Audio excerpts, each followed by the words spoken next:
Hello and welcome to the course on Fundamentals of Image and Video Processing 2ECOE01. This is an open elective course that is taught to the students of BTech Semester 5, which is offered by Electronics and Communication Engineering. So we have started with the second unit of this course, and that is on spatial and frequency domain filtering. And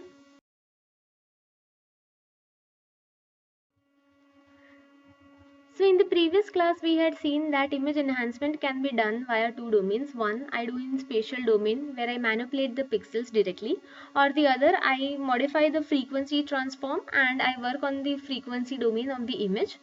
We have started with spatial domain transformations, wherein we had seen that transformation can be done by two ways. One, either you do point processing where you directly do transformation on the pixel itself, or other you work on the neighbors of the pixel and then you try to apply the combination or combined transform through the neighbors on the pixel that you want to work on. So that is neighborhood processing.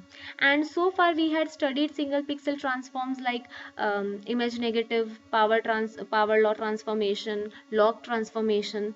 So in today's class we are going to discuss about bit level splicing.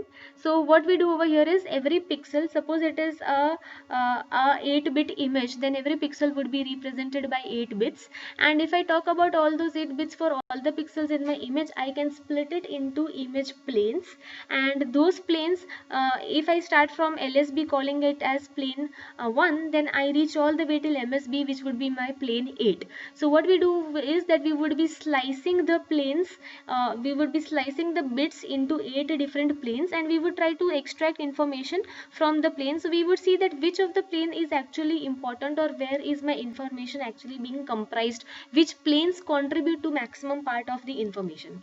After that we would study about histogram, which is nothing but a graphical representation of the pixel values or the gray intensity levels and the number of pixels which are having those gray intensity levels. So we will see why that histogram is important, and how does a histogram look for a low contrast image or an overexposed image, or a image that was which is underexposed, right? And what will happen if I have a perfectly balanced image in terms of contrast ratio. So we'll study the different types of histograms, how they are affecting the visualization of my image, and then we would be studying histogram normalization.